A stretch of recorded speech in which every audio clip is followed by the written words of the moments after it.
Greetings everyone and welcome to another Defcamp and Melderon TV podcast. If you're watching on YouTube, remember you can listen to a Defcamp Melderon TV podcast on your favorite podcast provider, including Google Play, Stitcher, iTunes, and SoundCloud. And if you're listening on one of those services, don't forget to check us out on YouTube at Defcamp Melderon TV. Also, you can follow us on Twitter at def_mel, M-E-L-T-V. Thank you so much, and keep on keybinding and grinding. Hey everyone, Melderon here. Welcome to another Defcamp Melderon TV video/podcast. And today we're going to be talking about Naxx. No surprise there. Last raid in Classic WoW coming up very soon. In about 2.5 weeks or so when this podcast is recorded. With me tonight is Defcamp. Say hi. Hey guys, how you doing? And a warrior from the guild Onslaught on Skyrim who has cleared Naxx in Vanilla, has cleared it in private servers, has tested it on the Classic WoW official PTR. Ayle, how you doing, man? Doing great. They call me Mr. Naxx, actually. Is that because you just done it so many times that you dream about it? Is that kind of where you're at right now? I do. Those frozen halls. You hear the help? Yeah, those exactly. screams in your Oh man! So what an amazing raid, though. Like, it is. It's actually my favorite raid in the game, and I have a lot of fond memories of it. Myself and Defcamp have only cleared it officially on Wrath of the Lich King. Yeah. However, we have been testing it as well, and there are some differences between Wrath and Vanilla. Maybe we can get into that a little bit as well at some point in the podcast. But so. This is the final raid. I want to make a very big point. This is the only raid that we've actually come across so far where there isn't an advantage from our patch and the gear that was available at launch. Okay, everything that's available now to us in Classic WoW, correct me if I'm wrong here, Ayle, as far as gear is concerned and the talent trees is exactly what it was in Vanilla. So there is no more the argument, well, we have this patch and these abilities and all these things. This is as real as it gets. Is that correct? Yeah, I'm pretty close. I'm sure there's something that, can be corrected on that, but I think that's as close as of a true statement as you can get at this point. Well, I know two things that are going to be different, which is the Shaman Totem and the Hunter That buff. is true. That is Right? true. I totally forgot about that. The so-called bugs that were supposed to work. So their argument here is, well, the reason why they implemented it in Classic WoW is because they were supposed to work this way in Vanilla, never did. So throughout all Vanilla, improved weapon totems did not work outside of the shaman who was using it. So the shaman who's using it got the buff, but not the but they wouldn't, because they wouldn't get their win fury from the totem. They would get it from their enhancement. So even then, it's a null topic. So that's going to be potentially an increase in it's going to be an increase in DPS. It's not going to be a large increase, but the hunter thing is big, right? So that's a lot of additional attack power from Rallying Cry. And what am I missing? DM buff, correct? Those are the two attack power bonuses. And then if you want to get nitty-gritty, the Shaman tier 8 and the Paladin tier 8, the potential procs will also give them attack power. So that's going to be big. Could be a pretty substantial increase there. It's about 380 attack power if you include the Shaman and Paladin tier 3 bonus. Right. So that's pretty substantial. So, Al, what was it like doing Naxx and Vanilla? I mean, how hard was it? Did you have were you biting your nails off when you went back in there in their PTR? Well, not really. There was such a big buff on the PTR that they had out recently that it was fairly easy most stuff. Yeah. But originally in Vanilla, it was everything that it was cracked up to be. There was guild breaker boss after guild breaker boss in there. Starting with usually Patchwerk, testing every facet of your raid, then, healers and tanks, to Loatheb, who kind of did the same thing with healers and DPS, and Four Horsemen, of course, and then Saph and KT. There was just so many really tough bosses in Vanilla that guilds just couldn't get by. And personally, did your guild hit any of those walls pretty hard? Or was there one fight in particular that really tested your guild back then? Well, I remember everybody was tested on Four Horsemen. No one had ever seen a fight quite like it inside WoW. I can't remember the exact time, but it was maybe a month after release until it was killed. Wow. I know it was a significant amount of time, and I know our guild took 4 weeks to do it as well. But I don't think we got up to that point for a couple weeks anyways. So we were probably, I think, a couple weeks behind cutting edge as far as guilds went. But that was the big one. I think it took us another couple weeks to get Saf down, and then I believe we got KT down the week we got Saf down as well. But we put in an immense amount of time. I think we did 24 hours over a weekend once, 3 8-hour raids in a row just on KT. Wow. And the guild you were in back then was... It was Validus on Mal'Ganis Alliance. Right. Known, famous for the elitist jerks on Horde side, actually. Right. Probably the top, one of, if not the top, PV, like, progressed server for PV. It was a PvP server, but there was like a slew. There was 5 guilds who ended up killing KT, which was almost unheard of at that time, right? Yeah, on one server. Now, I'm really interested in what the differences were in your guild makeup to a lot of what guilds make up today. Now, you played a mage back then, correct? That's right. Yes, and was there a specific raid comp that you guys were going for in Naxx back then? Was it a lot different than what is going to be considerably used today? Do you think? Definitely. Like back then, for a lot of guilds, it's just kind of whoever you had. I remember us. We would focus on mages and rogues were considered like the top damagers, and so that was heavily sought after. We really only had 1 or 2 full-time Fury Warriors. But I remember towards the end, one of them was like, started to really crank. His name was Matt Rules, but everybody else was just like, dad tank, turtle spec, and, it was just mages and rogues are known as the top DPS. Wow. Interesting. So, how much of the daunting nature of Naxx, how much of that do you think is going to translate this time around? I'd say, 95% of guilds cleared MC. This is, of course, out of my butt, right? 95% of guilds cleared MC. I'd say, 85 to 90% cleared BWL. And it dropped a little bit in AQ, maybe 70, 75%.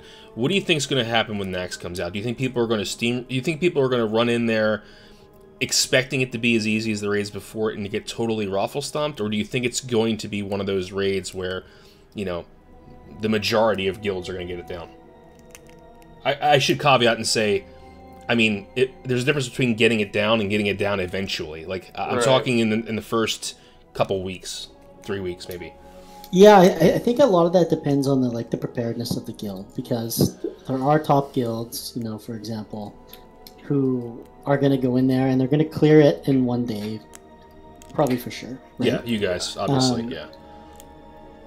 And potentially maybe Eden too. If you're going in with the buffs and consumes, what you need to do ahead of time, you're going to be far more successful.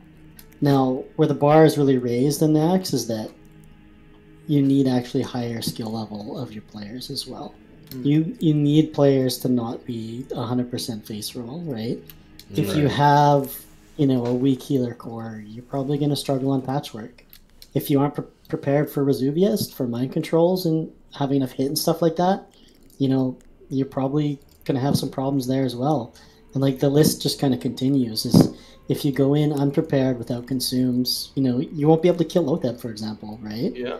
So if you're not prepared with consumes and you don't have a certain threshold of skill or ability to learn and adapt, you will have problems. It's definitely going to be a lot higher tier.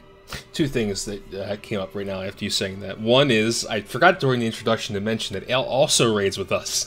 Yeah. So, Ayle is best well known for raiding his warrior with Onslaught, but he also raids on a shaman and a mage, depending on what we need, in our guild. So, I just want to make that clarification, because I didn't give you all the credit was due. Second was, I can't stress enough what Ayle said, individual players are going to greatly impact raids far more than any other raid so far we've seen. It's gonna matter a lot more, and that might come down to individual players as well. there's a lot more mechanics where if one player makes a mistake, it'll wipe you.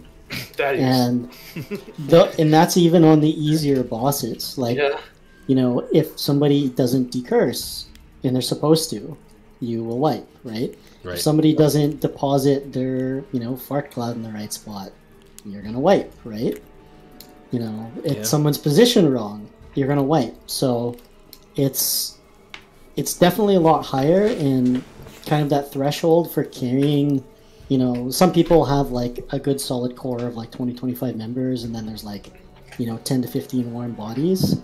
But like, it's gonna that's gonna shrink a lot more. Like, maybe you can only carry a couple people, and that's only if they're, you know, relatively competent in pushing their buttons. I just got to say, myself, I've really noticed. Now, we've been practicing a little bit, myself, Melderon, Ayle, of course, on with our guild, Eden. And I want to say that I've noticed that the relying on world buffs, like we have a lot in other raids in the past to kind of push us through mechanics and content, is definitely happening a lot less in Naxx. I feel like the world buff, you know, maybe you know, training wheel feeling is definitely not as powerful as it is in Naxx, because I feel like, you know, even with world buffs, you still see a lot of the mechanics. You still see, you know, you still have the issue if someone doesn't do something, the whole raid can wipe. It's not like, okay, we get world buffs, we get all consumes, and now we just plow through everything. No, you still see the mechanics, you still see things that are going to happen, and you definitely still need to rely on every character in the raid. And I think that's something that we really haven't seen yet in Classic. Yeah, and kind of the interesting part of about that is that original Naxxramas was kind of designed with more min-maxing in mind as well. It's something they talked about when they originally released it. They actually had guilds come in and test it on their own PTR at the time, and set different benchmarks and thresholds depending on where the guilds kind of were at that point in the day. So they're expecting people to have more consumes, things like that. So, like, for example, like a boss like Loatheb, you know, you almost have 100% crit when you fight him. Right. So world buffs do a lot less than they do on almost any other boss, right? Because you get so much crit from world buffs. So I wouldn't say he's immune to it, but like, you know, it's way different. It's probably the longest fight you've had in the game up until that point. Yeah, greatly reduced. Like for any guild. And could be both ways, right? Like, it could be there's guilds struggling, thinking to themselves, I'll never get the Loatheb with world buffs. Well, that doesn't matter as much, right? And that's also another way of looking at it. But it makes consumables that much more important, right? You know, like your shadow resist pots and stuff like that. Yeah. Right, but there are going to be guilds that are going to have really struggling to keep their world buffs, right? And I'm saying that Loatheb is a fight where you don't have to worry as much about it, right? Yes. Heigan, you can, we'll talk about Heigan, but we'll get there. When we talked about AQ40, you had talked, when we did that podcast, you had said, you know, be prepared for guilds to break apart, to merge, and I would assume that that this is going to happen at even a higher clip now with Naxx, right? Definitely. It's almost like for MC you need like 40 warm bodies. BWL you need like, you know, 10 people who know what they're doing, 30 warm bodies. AQ is like 20-20, and Naxx is like 30-10 or worse, you know? Yeah. And the thing is, as well, is like it gets a lot harder to do with less people. And so you see a lot of guilds, especially in AQ, they'll crumble once they start to get below 35, 30 members. They start to have difficulty like clearing the content, right? Yeah. And with Naxx, it's even stricter. Like less than a full raid, you might not be meeting like DPS requirements if you lose your role buffs, right. And have difficulty doing things like Four Horsemen or Sapphiron. Like it's really tuned in such a way, or built in such a way that it's expecting like a full raid, right? Yeah. So the attrition is going to be a lot worse for sure, and as well because up until that point you've had like a full year of like progression, right? Where people have been getting gear and things like that. So it's not easy to replace somebody from scratch. Like you kind of need to fill that in with like a year's worth of their character progression. That's a good point. So you can't just get and another thing, you can't just grab another warm body from the Discord and say like, hey, jump in here. If they never practiced it, they could potentially cause a wipe. They could be someone's alt doesn't have any gear. What's worse, Right. And then if you'll see a lot of mergers, I think. a lot of guild mergers with cores will merge together. They'll be stuck on a certain boss, and maybe a guild's weak on healers and they're bleeding members, and like teams will group together. And that happened to me originally a lot too. I think at the end we had portions of 5 separate guilds that eventually came together to clear Naxx. Wow. Couple that with, this has been floating around. I don't know if we're going to have this problem, but I think a lot of guilds are. You tie in the people leaving because it might be too hard, people burnout, guilds collapsing, guilds reforming and combining. What about the fact that people are going to potentially stop playing when KT dies? So that's going to be a problem too. That's going to be a big one. It's almost like the problem of success, right? Is that for a lot of people who never got to do it, their goal is kind of to do it, to clear it, right? Yeah. And once that's done, there's been no announcement of a TBC or anything after. I feel like interest is will wane for a lot of guilds, especially not the guilds who have some other form of motivation of say speed running or TBC plans. I think a lot of those guilds will wither out and die, unfortunately. And that's something I definitely want to hit upon, is that if you're one of those people who, is going to get to KT and then, hang up their swords or axes or whatever, think about the fact that if TBC is probably 99%, it's happening, right? And I would assume that it's an MMO. Progression is the name of the game. If you're not able to progress your character and do TBC server, that would just be crazy. As far as I'm concerned, people may have different opinions on that. But what I'm saying is getting that gear is going to help you somewhere. If you're not going to play that character, okay, I see the argument. If you're going to switch mains, but like myself as a shaman, I'm going to be switching to elemental for TBC. I'm going to keep my tier 3 in case I have to heal dungeons. I'm going to try to get any off-piece caster gear to help me through the questing and pre-raid bis. Natural Lima Crystal, huge for an elemental shaman. Huge. That's going to be big in TBC as well. So there's going to be pieces of gear, even if you're going to save that alt to do PvP with, that may make your leveling experience a lot easier. So I wouldn't just quit right away. How do you guys feel about that?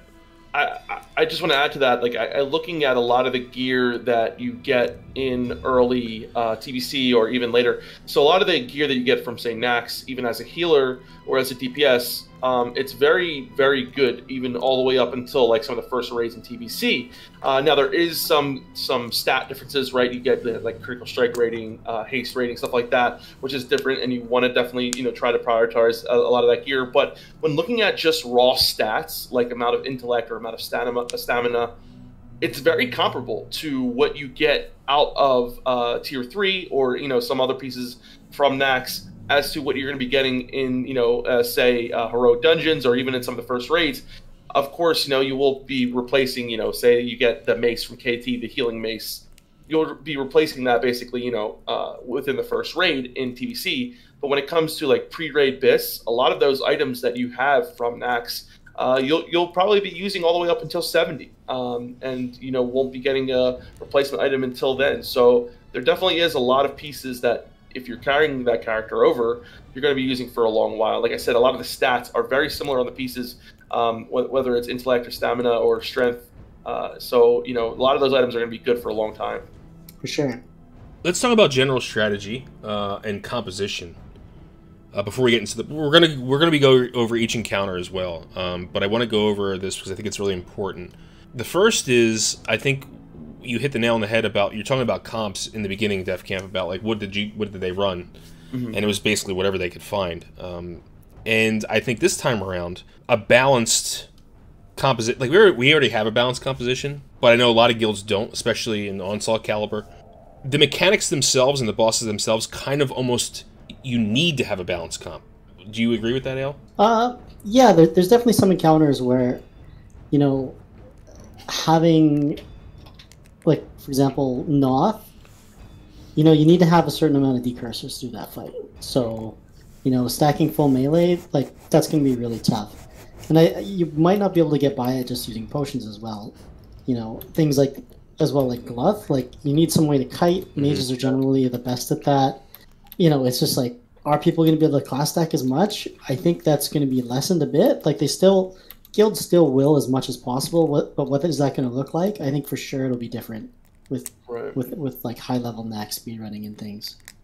Yeah, we're talking about Loatheb and how good, say, like potentially mages could be on Loatheb with the crit and the ignite stacking with basically no threat and things like that. They could probably potentially out DPS warriors there. I don't know if that is going to happen, but again, that's one fight, So, but like you said, one mage will out DPS the warriors. Yeah, exactly. One mage, right. One mage with the ignite stacking, yeah.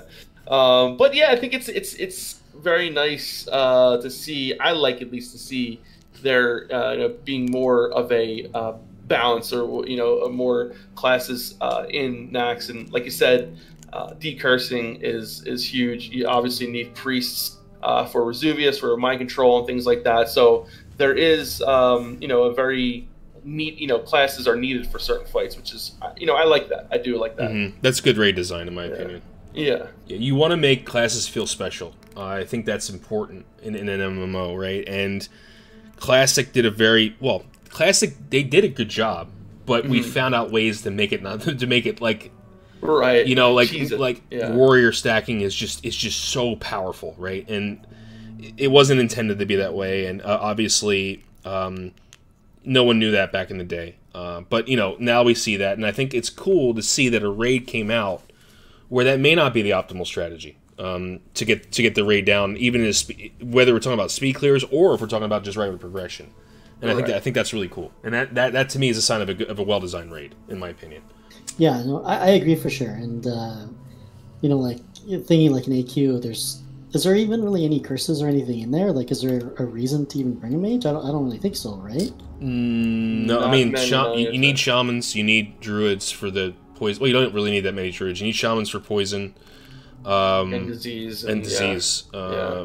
No, even I can't. As a priest, there isn't many dispelling. The only thing we're really, is the mana burn. And if you have enough DPS on those mobs, you don't even need to mana burn them. So it's very small amount of dispelling, on some of those ads and stuff like that. But yeah, AQ is, I think, uniquely one of those raids where like you can I think you could probably bring more warriors in AQ than maybe any other raid. Maybe in MC, you definitely don't need to bring a priest for Lucifron for the dispel, stuff like that, because you can just power through it. But I feel like there are less things going on in AQ as decursing and stuff like that. So you could probably end up bringing a lot more warriors. And like we saw with your raid, with your speed clear that you did recently, I think you guys brought more warriors than you ever had before, right? That's true. We actually, it was the most obscene comp. We had 3 rogues, 0 mages, 1 warlock even, 1 hunter, right? And then just warriors, shamans, and 2 priests. So it was the most min-maxed possible. Yeah, it's funny, we were talking about this from the horde perspective, but somehow Alliance get through Viscous without Shaman. But yeah. Yeah, I mean, it's yeah. But let's talk about tanking. I think that, at least, okay, so Eden, we unfortunately didn't get a lot of official Classic PTR practicing because it didn't fall on our raid times. And we don't, require people to be available 24/7. And we got a few Razuvious attempts. We got some Saph attempts, which was good. Mm-hmm. So we practiced on our own Lights Hope based PTR, and we initially had to tune down a lot of the trash because the trash was slapping. What we found was, what Navik, our main tank, found pretty quickly was that a full threat set is kind of suicide in a lot of these fights. Do you think the tanking meta is going to significantly change in Naxx compared to other raids, Ayle? It definitely gets more depth, I think, because there's fights where you can't really get away with it. Or, like, you have to jump through significant hoops to get around it. Like, for example, like, Maexxna, when she enrages, she cranks. It's like, most guilds are going to have to shield wall that, and probably be a lot more tankier anyways, because when she does that ability that stuns the whole raid for 8 seconds, your tank has to be able to survive, like, multiple hits from her, right? Right. Which could be crushing and, and like, you have to have hots rolling and things like that. So, like, definitely that. It's like, I can't remember where I heard it, but I remember reading somewhere that every boss in Naxx melee's harder than every boss currently in the game. Wow. That might be from like private server data or Yeah. like Fight Club or something, but every single Naxx boss hits harder than anything that's been released so far. So I think if tanks are just kind of running in there with their dual wield, threat set, they're gonna get pancaked, right? Now, in fights like Patchwerk, absolutely insane. Like I did a pug on the Blizzard PTR. I got hit with a hateful strike in my DPS set, 17k. It's like nobody survives that dual wielding, right? So you need full defensive gear if you're going to be so hateful in that fight. You just brought up a really good point, Al, and I want to talk about this a little bit. But before I say that, one thing I noticed with Navic is like he's always like on certain fights, he's like, oh, do I need a stone shield pot here on in earlier raids, and like that's one thing that tanks are going to be using, probably stone shield pots on every boss, and probably going to need it. But a good thing you brought up and you mentioned is HOTS. Now, we as a rule, because Navic very much always pretty much hits his buff cap, really don't use HOTS that much, but HOTS are very much, I feel like, needed in a lot of fights in Naxx for Maexxna, for fights like Sapphiron, where you just need to kind of, and I noticed on even Loatheb, right, I was using my tier 2 8-piece so I can get that max rank greater heal and also have that hot effect on there for that one heal. You're only allowed to use one heal per minute. So one thing I've noticed is a lot more HOTS being used in Naxx, and just because of the amount of healing that's needed, and certain fights where you have a limited amount of heals that you can do, or where you're stunned for a certain amount of time. How do you kind of weigh in, where do I kind of put this? Because at one point, yes, he needs to have all these buffs, he needs to have stone shield pots, but I also need to use hot. So like, one thing you want to do with your tank is try to find a balance and see how many buff slots you do have, so that you can utilize these hots, these shields, possibly even a Scarab Brooch a buff or something like that. Where do you weigh in on that? Al, is like, what's more important, some of these buffs or some of these hots? Well, obviously, like, being able to complete the encounter is the most important part, right? So right. The cool thing is that the fights are interesting enough and challenging enough where, like, people are starting to have to use their full toolkits, right? Yeah. And so I think metas, like, will kind of develop more so on like a boss basis and less on like an overall like instance basis and things like that. Yeah. So, if you have to use HOTS, tanks are going to have to rearrange how they're doing their buffs.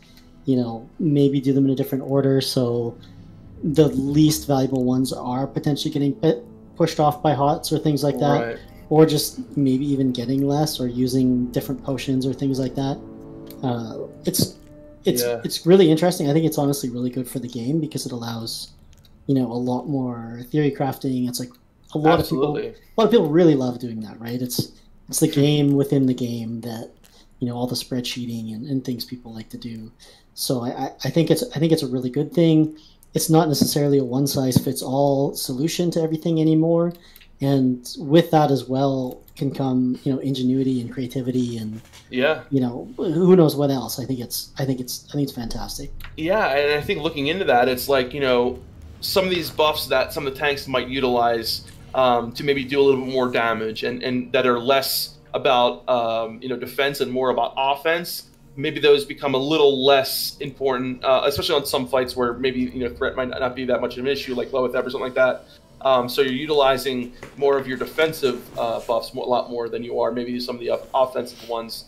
But that brings the point, like, is threat a very big mechanic in Naxx as well, and in what way will threat be different than it was in the past, right? Because if tanks are using a shield and they are potentially saying not doing as much damage, then the DPS does need to be a little bit more careful, right? So are there some fights, Al, where threat is a very big mechanic, and will there be some difficulties with that?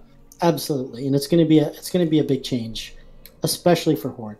Because a lot of what Horde have been able to get by with has been, the meta that's developed on private servers and for Classic to have that, that threat dual wield tank who's dishing out a ton of damage as well as taking a lot more.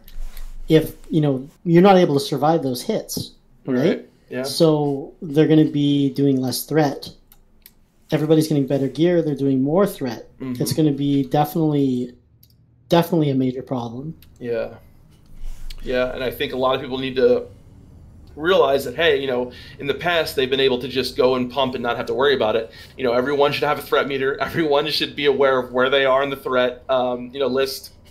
And I think that's another aspect of the raid. Each person being accountable for themselves is like, you shouldn't have to worry about someone calling you out on threat. You should be able to watch your own threat and maintain where you are on the threat meter. I think that just goes to show the accountability that each player does have, and Naxx is a lot more than in the past. Before we get to the encounters, let's talk about general healing strategy. And I don't want to go over each encounter. I just want to go over what your comp is going to look like. I think let's start by talking about what the current situation is, right? So in AQ 40, I DPS pretty much every boss, and I heal trash, because there's not enough healing to go around, to be perfectly honest, during boss encounters.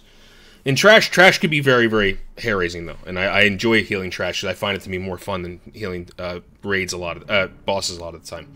And that's not just me. I felt like we run 11 healers currently, but during a lot of flex situations, healers. They're like flex positions. Yeah. For those guilds that are running like 8 healers, 9 healers, I think they're going to have a problem going to Naxx, and I think they're going to have to really consider switching their comp around. What do you think about that, Defcamp? I absolutely agree. I think, when you look at bosses like Sapphiron, the amount of raid-wide damage that goes out on Sapphiron, you need to have the healing output there, and I think certain classes do really well. We saw druids actually do really well in Sapphiron because of the hots, right? Because of being able to just basically hot up the entire raid. Same with priests. Druids and priests do exceptionally well, especially when you have fights where not everyone's grouped up. The shamans definitely lack on those fights where you have fights that are a lot more closer. And, in these certain fights, like, say, for instance, Sartora, where a lot of the melee is grouped up, shamans do great, right? Because of chain heal. But fights where everyone's spread out, it's definitely more challenging for the Horde, because, shamans definitely, that's where they shine, is on fights where people are grouped up. So you're going to see potentially, priests doing a lot of healing on some of those fights. Druids do a lot of healing. We just picked up a really amazing druid, Gordy. So I'm really happy about that. But, a lot of these fights, you're going to want to plan out beforehand who's going to be healing who and what's going to be and what you're going to be doing. For example, Patchwerk. You need to know, who's going to be taking the hateful strikes and have the right amount of healers assigned to them. One thing I noticed as well is, certain, whether you're using certain trinkets for certain fights, like, maybe shamans using Scarab Brooch, or potentially even having priests where they're tier 2 8-piece for maybe even a fight like Sapphiron, where you could potentially use the trinket from ZG to knock out a bunch of really fast greater heals and put that hot on people. Because the way it works with the tier 2 8-piece, you can get the hot from the greater heal and also put another renew on that target. So it's basically you're getting 2 renews on that target, which can heal on the upwards of 750 healing per tick with both of those hots. So I think you really want to plan things out as to how the fight is, how the raid is where the raid composition is.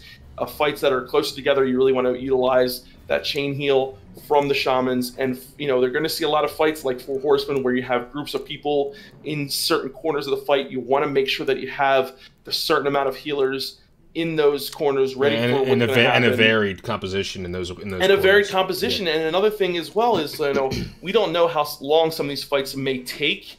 If you don't have if you get, into you're deep in Naxx, you might have lost world buffs. You may be utilizing some other stats like MP5 a lot more than you were in the past. So right now in AQ, it's pretty much, get as much healing power as you can.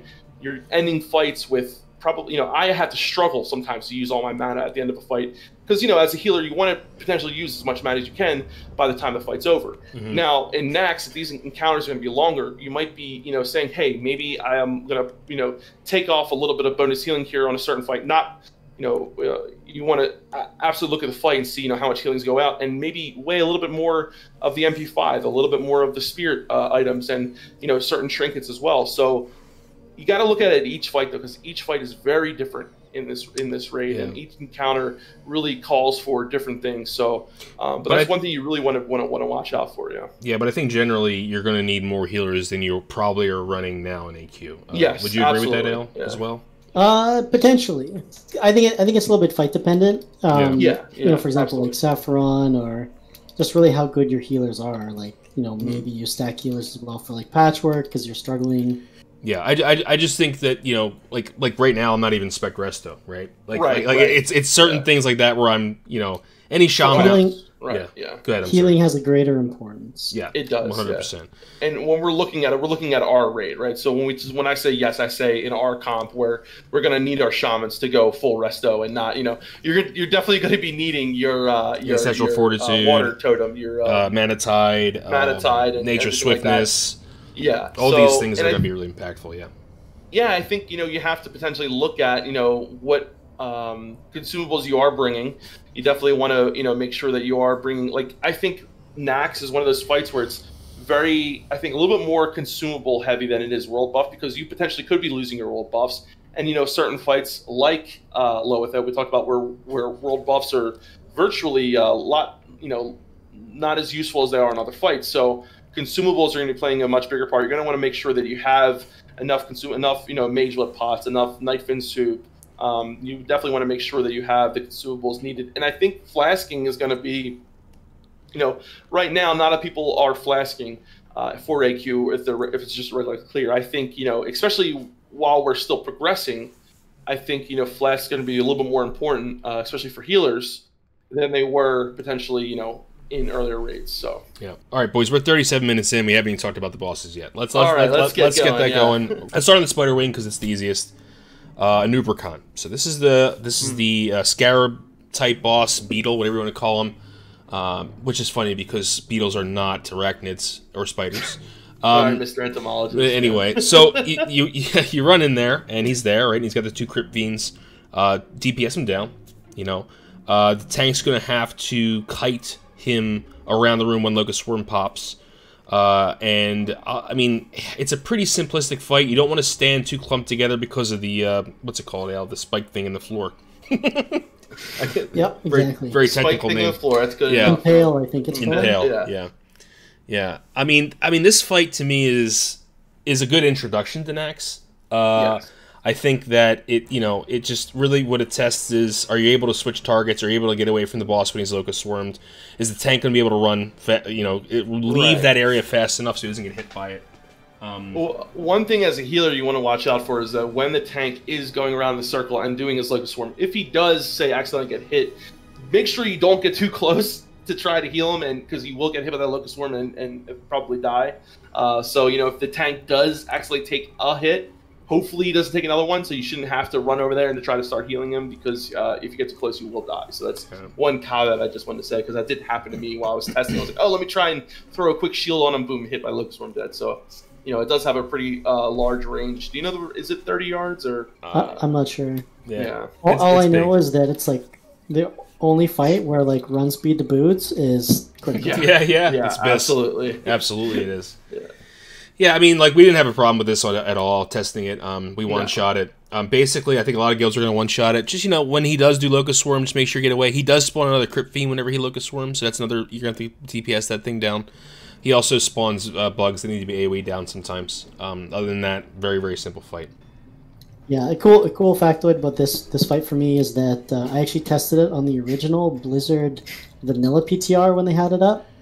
And I killed it with a pug. I think it took us like 4 hours to do it with a full pug raid. Wow! So it's something. It's a fight that most guilds should be able to get down.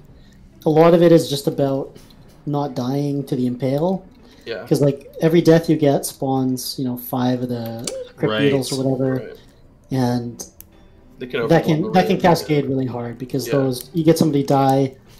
You're not expecting those are going to go to healer. It's going to kill the healer. There's 5 more, and it just cascades like that. So it's the kind of thing where if you can like keep your shit together, you're generally fine. Yeah.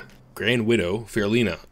After some trash, she'll come across basically a room that kind of looks like a church. There's a bunch of people like standing in like worshiping her, I guess. A bunch of ads you have to clear out to get to her. But when you get to her finally, she's got 6 ads that surround her. 2 of them are the followers. or the worshippers, and then the rest are the ones you have to actually pay attention to. Or mind control. Right. Yeah. So there's I can't remember the name. Sorry guys, but there's 4 of one type and 2 of the other. The type that has 2, you're gonna just as soon as you pull, you're gonna DPS those guys down. They just need to die. Now the other ones, the worshippers, I think they're called. We had one tank grab all 4, and Faerlina has a mechanic where she kind of frenzies or enrages. What we did, the strategy we did, is you can either wait for her to frenzy, or you can do it ahead of time. So we decided to do it ahead of time. So we have a priest. Defcamp did it in the PTR. Mind control one of them at the start of the fight and sacrifice it immediately. That ensures that she won't do it for 30 seconds. Yeah, when so you mind control, just to... Yeah, there's a button you can hit, and it will immediately kill that follower. Yeah. I think there is a range thing though, and we didn't actually test this. I think you have to be near her when you do that. I'm pretty sure. I could be wrong about that, but you can't like walk her to the outside of the room and use it. You know. Right. So it's something to keep in mind. I could be wrong about that. Alternatively, you can just wait until she does frenzy, and then be quick about doing it, and that'll silence her for longer. I believe it's a minute. So those are 2 different strategies. We decided to go with the proactive strategy, and at every 25% health, we just sacrifice a mob. Yeah. And that's how we did it. But eventually she will go down, and then you can DPS if there's anything alive, you just DPS it down. She does a rain of fire. Don't stand in that. And she hits the tank pretty hard, Ayle, correct? If I'm not mistaken, she whomps, I believe. She's a whomper. Yeah. Would you but recommend? All in all, I think not that difficult of a fight. Yeah, I'm trying to remember what Navic wore, but I think he did wear some mitigation gear for that fight. I believe he was shield swapping when needed. Yeah. Yeah. Yeah, and if she enrages, yes, she'll probably one-shot your tank. Right, which is why I don't recommend waiting for it. I think the reactive strategy is probably better. Proactive strategy, not the reactive strategy. Maexxna. Okay, this is the last boss in the Spider Wing. This wing has 3 bosses. 3 of the wings have 3. Difficult, yeah. Yeah, in that wing, yeah. 3 of the wings have 3 bosses, and 1 has 4. So this one you're going to go into. You're going to go up a web. You're going to go into the rooms full of webs. It's just giant spider. You can't miss her. And the main thing here is that your DPS, your ranged DPS, their job is to make sure that, if someone gets wrapped up, she'll randomly wrap up 3 players and stick them to the wall. But it's high up, so your melee can't hit them. Mm-hmm. So hunters, mages, and warlocks need to make sure, and elemental shaman if you have, shadow priest, need to turn around and DPS those egg sacs or those web sacs so they don't die because they take a ticking damage when they're in them. So ASAP. This is important because this is a fight where DPS have a role that's kind of like a healer, right? You have to make sure those people don't die, which is interesting, and I like that design. The other thing she does is that she'll web wrap the entire raid. At this point, you can't do anything. So, your tank's going to just be getting whomped for 8 seconds without any healer. Hots, and make sure he's topped up before you do it. Yep, absolutely. Yeah, even maybe throw in a shield for that as well, obviously, if you're not wearing a shield for some reason. Pop a shield for that. Now, I would save your shield wall if you're going to use it for the last web wrap that could happen when she enrages at low health. I think it's 20%. So, if a web wrap happens while she's enraged, your tank's going to be taking probably double damage of what he was normally taking, he or she. And this, if you're going to save your shield wall, I would do it here. Oh, at least. I think she also attacks faster. Right. So hits harder and, attacks faster. Now, I just wanted to ask a question. I'm assuming the answer is no, but I've never really played Alliance on this fight. Could you bubble out of the web wrap? No, right? You can't bubble or ice block out of it, correct? There's nothing. Absolutely nothing gets you out of it except for, death. Right, okay. I just want to make sure that would be pretty cheesy if you could. Yeah. Except for Ayle's the only person who's ever raided on Alliance here, so we don't know what you guys do.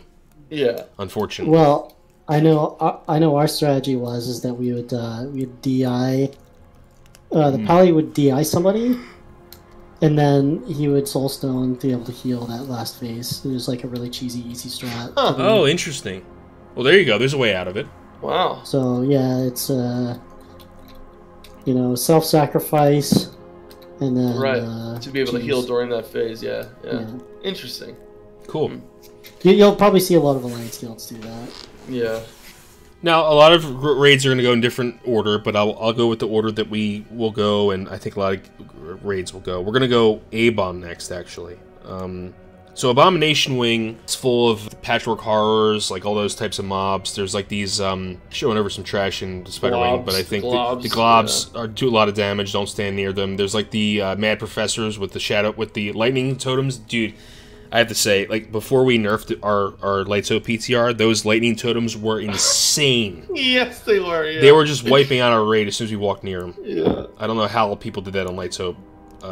Wow, that was insane. So, the first boss you're going to come across is Patchwerk. He pats up and down a hallway. And this guy's known for basically doing the highest amount of melee damage in the game. I mean, he's a tank, right? He just does a shit ton of damage. Once that room's cleared out, make sure it's cleared out, you have a safe place to kind of pull him.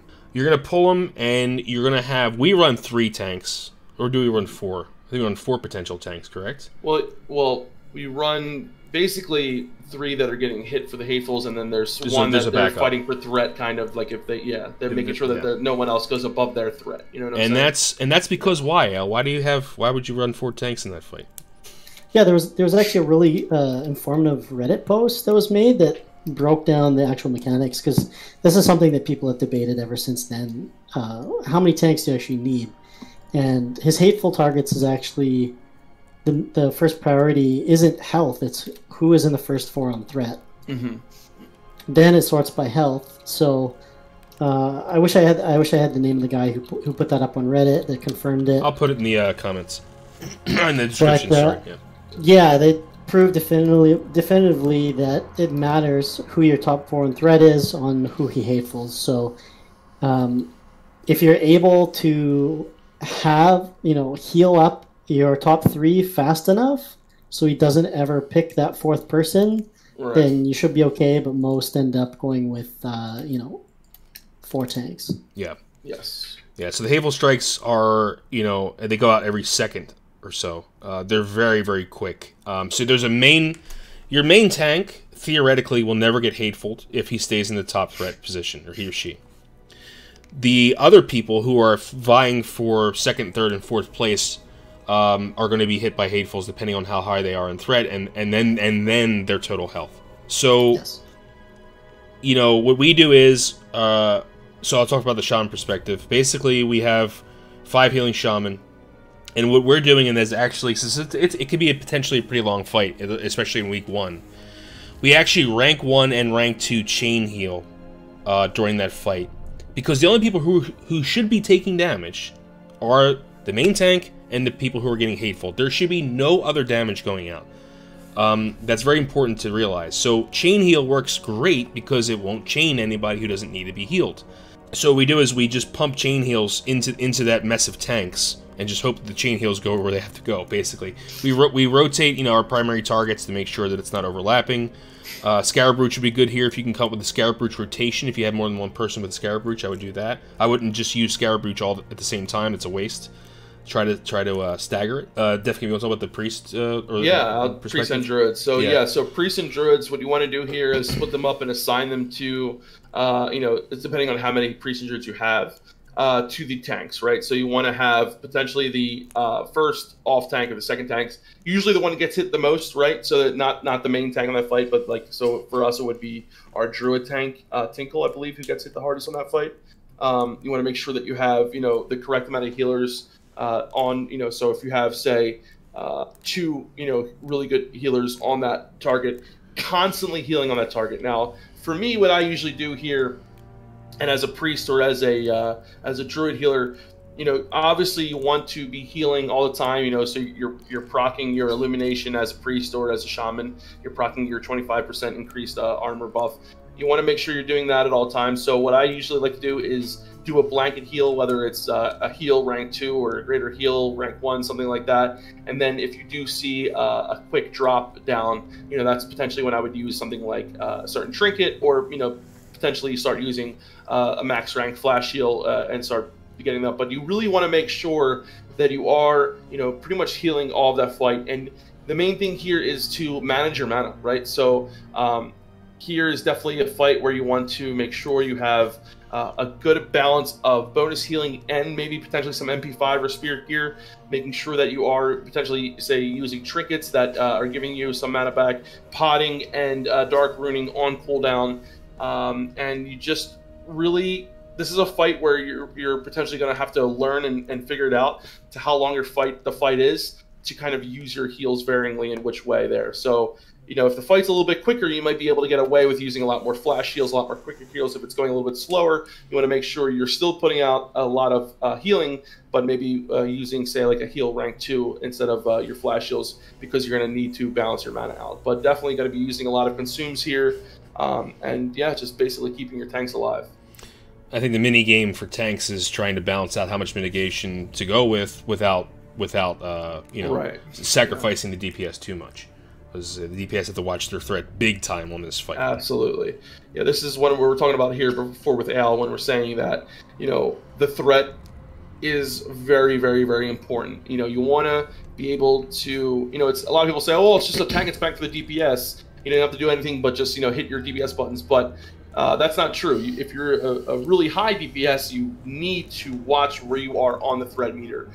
Because if you get up there too high, you're basically going to get it one shot. Yeah, because this could definitely happen, right? Because melee aren't taking any damage. So, you pop up ahead into the top one of the top second, third, or fourth positions on threat, and at that time, for some reason, you have more health than anyone else, you're going to get stomped, right? Yeah. So that's why it's very, very important to watch your threat. Yeah, especially as the fight goes on and healers maybe mismanage their mana, people aren't getting topped. You know, Patchwerk's just going to start plunking melee, right? Yeah. To get up there and threat. This is a fun fight. I like this fight a lot as a healer. Definitely manage your mana. That's the name of the game here as a healer. You really need to manage your mana and not go boom. You know, Paladins do really well here. But on the Horde, you know, we have to be a little more careful. We don't, you know, get mana back when we crit, so we need to make sure that we're not going halfway through the fight. Yeah, I would say consume early. Like when you get to a point where you know you've gotten past what your major mana potion would give you, pop the major mana potion early, right? Yeah. And that's how I usually do consumes. Anyway, let's do. Yeah, sorry. Just one final comment. This is going to be one of the harder fights for guilds, I believe, for you know, an average guild. This is gonna, you know, separate the haves from the have-nots. It's the hardest first boss in any wing. You know, he's the avatar of war, right? So he's gonna crank people for sure. Yep, he will. Yep. He's a gatekeeper. Hell yeah! All right, let's move on to Grobbulus. If you can pass Frogger, that is. If you can pass Frogger, the hardest boss in Naxx. The Frogger. I'm not even going to talk about it. I want people to find out. If they don't know what it is, I want them to find out for themselves. Okay, so after you pass Frogger, you're going to go to Grobbulus. You're going to clear out the Patchwerk horrors in his room. Grobbulus is kind of like the boss from ZG, the snake boss that drops the shit on the ground. Except a lot longer of a fight, and you actually may see a fart cloud, whereas ZG, I feel like people just down that guy down so quick you don't even see it anymore. Yeah. So basically, what your tank's going to do is grab Grobbulus when he's at the base of the stairs. That's what we usually do. Then he's going to kite him around the room, backpedaling the whole time. I wouldn't just auto backpedal. I would wait until he actually drops a far cloud, then move him, because you don't want to waste a lot of the room you have, because you have to keep moving him and stack these far clouds in a way that's kind of in a line. Because they grow. And they do get bigger, so stack them as close to the wall as you possibly can. So you're going to move them across the room, and you're going to be, that's the tank's job in that fight. Now, randomly, he will debuff someone with a debuff that when the debuff is cleansed, it does damage, by the way. It's a disease, yes. It drops another far cloud. So, in those gaps, usually tanks don't stack them perfectly, which is good, because what you can do as a DPS is run into one of those gaps that's behind the boss, and then get your cleanse, and then you can kind of stack these clouds on top of each other, so they're not like wasting space in the room. Basically, it's just like painting a floor. You don't want to paint yourself into a corner, or whatever doing something like that. You want to make sure there's enough room for you to get out if you have to. Also, he does a toxic injection, which is actually a slept-on mechanic, because we slept on this too. Yeah. At least on the PTR, maybe this is the same in the Classic. It has like a 180 degree effect area. Is it the same in the Classic PTR? It did on Light's Hope. Is that his ability that spawns the slimes? Yes. Yes. Yeah, it's like a frontal cone. Yeah. But it seemed really big, like 180. It seemed. Was it the? Well, yeah, it is. And healers need to be very careful. Healers and range to not get in front of the tank or Grobbulus. Yeah. As the tank's moving, you should be moving too, and making sure you're behind him. Like even that 180 line on his body, you're behind that line.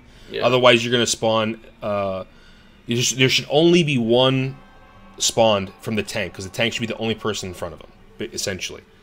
And that should be tanked by it. We had our bear tank pick that up, and then we DPS'd it down. Yeah. Pretty easy fight, to be honest. But as a healer, I just want to make sure that people know, do not cleanse the disease until people are in position, because a lot of times healers get jumpy, they see a disease or something dispellable, and they do it right away. This is a fight where you cannot dispel right away. You must wait until they are in position, usually called out, or you'll be able to see them in position, then cleanse it.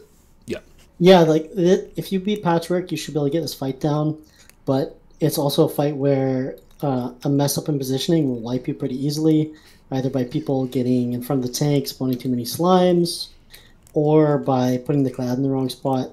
But it's really just all comes down to positioning on this fight, and most guilds should be able to handle it. Okay, after this, you're going to run up the ramp, and you're going to go through this tunnel that you'll take poison damage in the tunnel, so don't just stand in there. There's also a drop off on the left, so stay on the right. Because the worst thing is when you fall. That's pretty embarrassing. Don't use HOTS in the tunnel either, because when you jump, the boss automatically encounter starts. So if you're pre-hotting in the tunnel, those HOTS, when they tick, when everyone jumps off and they heal, that healer's going to get threat immediately on the boss and probably die before the tank can pick it up. Yeah. Okay, so you're going to run in, and you're going to drop down. So everyone needs to drop down at the same time, or else you're just going to keep taking damage up there. I mean, you can wait up there a couple seconds while the tank gets in position, but healers should be getting down there quick too, because the tank needs to kite Gluth, the giant dog, to the other end of the room where you jump down from, and tank him over there, because we'll get to that in a second. So he puts a stacking debuff on the tank that reduces all healing taken by 10% each stack. So you have to have a tank swap here. But he's taunt immune, so your 1 and 2 position tanks are going to have to swap off using threat, which is everyone's favorite thing in the game, right? So about 5 stacks ish, you should switch. That's the tank's job the entire fight. So that's pretty easy. Well, depending on how you guys feel about swapping on threat, which is challenging. In Wrath, it was a taunt, so it was a lot easier. In the back of the room, there'll be the Chow spawning, which are zombies that pop out of the 3 grates in the back of the room. Your mage's job is to gather up these guys and kite them around the room and just try to use like as minimal damage as possible in this so you have to fight off the healer aggro, because remember, healer threat is not directed. It's evenly distributed around the raid, right? So a healer's threat is going to be stacked onto these guys. So the mages are going to have to do enough threat to keep them off the healers, and also kite them around the back of the room. Hunters can help here by feign deathing and frost, the one that slows, I call it cocaine trap, the one that slows everything down. And they can help here as well. But there's also a trank rotation on Gluth, so you have to make sure your hunters are able to trank rotate and do this at the same time. They have way too much health to kill, so don't try to kill them, just kite them. At some point in the raid encounter, Gluth will reduce everyone's health to 5%, including the tanks and the zombies. So this is very important. Once the zombies get down to 5% health, they need to be destroyed. So everyone's going to turn around and AoE them down, sappers, whatever you need. Get these guys down as fast as possible, because if they get too close to Gluth, he'll turn around and eat them, and for every zombie he eats, he gets 5% of his health back. Most guilds, I think, are only going to see 1, maybe 2 of these phases. I think most guilds are going to see... The average guild might see 2. I'd say we usually see 1 on the PTR. And as long as you're able to kite these guys and keep them in the back, and Gluth doesn't restore his health. Also, there is a fear. AoE, I forgot about the AoE fear that goes out.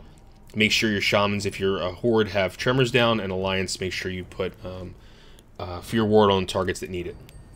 It's very big on your kiters, because if any of the zombie chow get to, the boss, like, he heals for so much, it's more than one, it's probably going to be tough to overcome. Yeah. Really important on the kiters here. And as a healer, when the Gluth brings everyone down to 5%, heal the tanks first. Tanks are prio, you want to make sure you keep your tanks up first, and then, start healing everyone else up. But definitely a lot of responsibility on the kiters there on that fight. Yeah, and shout out to the DPS here. Like, during that Decimate Flesh, I know you guys have to run and kill things, but don't try to take any unnecessary damage here, because it's really hard to get everyone back up to, like, a safe range very quickly. Yeah. So just make sure you're using, healers use as much chain heal as possible during this phase to get as many people up. Alliance, you might not be able to put a priest in every group on the Horde because of shamans, but on the Alliance, if you have a priest in every group, after you heal the tanks, go ahead and use like a prayer of healing here. Make sure everyone's close enough to get it. If you have the ability to put a priest in each group without losing, Wind Fury for your melee, do that on the Horde as well. It'll really help, getting the groups up quicker. Yep, 100%. Next is the battery boss, right, Defcamp? Yes. Just look at a battery. The negatives to the left, right? On most batteries, negative to the left, positive to the right. That's how we do it. Doesn't that depend on which way you're holding the battery? No. Okay, so if it reads Energizer, right? You're not reading it upside down backwards. You're reading Energizer with the E, to the left. Defcamp and Melderon TV is sponsored by Energizer batteries. Energizer bunny. So left, okay, you look at it, I think your number line argument's better. Your number line argument's better. 0, what's left of a 0? The negative is the left of a 0. Positive to the right. So that's how we do it. That argument's actually better. The number line one's good, because I like math, so that was good. Yeah. Okay, so there's 2 mini-bosses on platforms. Thaddius is not active when you walk into the room. The right side mini-boss does a mana burn. The left side mini-boss increases his attack speed. What we do, remember we're Horde, we have the shamans in the melee go right, and the shamans try to outrange the mana burn, and then we have everyone else go left. And that's how we do it. So they have to die at approximately the same time. We've gotten very good at this, actually. We've down to like a second, maybe a little less. We just, all our casters do about as much as our melee in that fight, which is really, really good. Every once in a while, the tanks will be swapped to different platforms, magically flying through the air, which is interesting to watch, actually. So you'll have a tank on each side, and basically they'll get swapped probably once or twice. When these 2 mini-bosses die, you're going to have to jump off the platform to Thaddius' platform. If you miss the jump, you won't die. You just have to get back over. It's a pain in the ass, so don't fall. Just practice jumping in Wailing Caverns for a few hours. Once you get on the platform, Thaddius will kind of stand there for a little bit, and then he'll become active. Now, this is very important. There's a debuff system. Now, the debuffs will not be put out right away. There's going to be like a 10-second window where there's no debuff. After 10 seconds, they'll have it's called Polarity Shift. And he'll randomly assign half of the raid with a negative charge, and randomly assign the other half with a positive charge. Depending on which side, I'm not going to talk about sides, but you got to make sure whoever's negative goes to other people that are negative and stays on that side. Whoever's on positive goes with the positive people. Because if someone with an opposing charge is near, let's say you have negative and run into the positive side, you will blow up and you'll do a shit ton of damage and probably wipe that whole side of the raid. This is very important. You have to watch your debuff window or have a weak aura that tells you what charge you have and make sure you get to the right side. Now, polarity shift happens every like 20-30 seconds. And there's no guarantee that you're going to be shifted from that polarity that you already have. So let's say you're positive, a polarity shift goes out, you may get negative, or you may just stay positive. So if you stay the sign you were before, you're not moving. But if you do get a new charge, you have to move. And what we do is we do a counterclockwise run around the boss. Not through the boss, around the boss. And why is that, Melderon? Explain to them. Because there's a chance... Yeah. that the pulse will go out, the chain lightning pulse will go out while you're next to someone, and then you'll kill them, or you'll kill whoever's in that thing. So taking a wide turn, not too, you don't have to go crazy, but taking a wide enough turn to where you're basically as far as you were during the fight, from everyone that's running around. So you want to keep that distance at all times. So when you're running, take a little bit of a wide and always stay to the right. Whatever side you're running, you'll be staying to the right. Yeah. And I just want to say, mages, you can blink to the other spot, though, which is really cool. So if you're a mage, you can blink through. Everyone else, just make sure you're running in a counterclockwise arc out, from your position right, and then going around the boss, then back to the left. So it's like an arc, if you can imagine that. Actually, you know what? Someone drew a picture in our Discord, and I'll put that up on the screen. There you go. Yeah. It's actually like a really rudimentary picture. Should we tell a little story about how we beat this boss? In Wrath? Yeah, go ahead. Yeah. So, towards the end of the fight, we were getting it down in our first time in Wrath, and towards the end of the fight, someone, I don't know what happened, but everyone basically died, and Thaddius was left with less than 1% health, and I was the only person who survived. I had a shield on myself. I was a disciplined priest. Shielded myself. I had about 1% health as well. I instinctively just right-clicked the boss, hit him with my staff, and killed him. And I was the only person alive the entire raid. Staff, that is the death. It was awesome. So, yeah, that was pretty fun. Yeah. Make sure you get your staff or mace still up, priests. You never know when you're going to need it. It's true. Yeah. Yeah, pretty much just like staying alive in this fight's important because the more debuffs you have, the more damage you do. That's right. This is a fight where it's easy to wipe if you're a mage as well because you get a pretty big ignite rolling and Thaddius is just going to turn around and poke your eye out. Yep. Poke your eye out. That's right. All right, you'll go through the orifice portal that at the end of each wing there's a portal. You go through that. We're going to progress into the plague quarter here, and the first boss. So there's some really pain in the ass gargoyles actually first. That they'll go in stone form, and if they are in stone form long enough before they die, they will actually go back to full health. So make sure that you as soon as they turn into stone form, just go ham. If you pull more than one, we messed around with cleaving. We were able to cleave 2 of them down at the same time without them healing. But for the first time through, I would definitely make sure that you target one, then the other. And if you don't have world buffs or something like that. Yeah. Once you get into the first room is Noth the Plaguebringer. He's a pain in the ass because he teleports up and down from his platform. So he won't be attackable when he's up on his platform. He also spawns skeletons, and there's 3 different types of skeletons. One does an arcane damage, one does a nature damage. So, just make sure they're DPS down. Make sure that you have tanks assigned to pick these up, because they do hit pretty hard, and they will kill casters, potentially even melee, depending on what they're wearing. So make sure they get dealt with pretty quickly. The main part of this fight, though, guys, is the curse. Now, you have to make sure your mages and druids know their main priority when that goes out is to stop whatever they're doing and decurse. If one person doesn't get decursed within 10 seconds, it'll cause a chain reaction and a raid-wide wipe. I don't want to hear, oh, I had to finish casting my fireball, or no. You have to just stop whatever you're doing and decurse this off the players. And depending on how many mages or druids you have, you can assign maybe each mage to a group or whatever, but whatever way you do it, you want to make sure you're getting it out as quick as possible, because like Melderon said, even just one left will wipe the raid. That's basically about it. Anything else on Noth? He also does a magical which is kind of like a slow, just make sure you're when he teleports down, tanks, and then the teleport, right? Yeah. No, I'm saying when he teleports down is when he does that. Yes, it's usually after the curse, I believe, when it goes out. So yeah, just make sure you're dispelling the tanks, just to make it easier for them to move where they have to. Yeah, it's an AoE slow. Yeah. So everyone who's around the position that Noth comes down on will get this magic debuff. Right. I mean, that's it. It's pretty straightforward. If you can decurse, I think this is another boss that guild should be able to kill. Yeah. We'll go to the suppression room of Naxx, which is basically a gauntlet of fungal dudes and bats, and it's just like the suppression room. Just AoE it down, but be careful because you don't get any time in between when you get out of there and go into Heigan. So you're gonna have to be very good at transitioning from that to Heigan.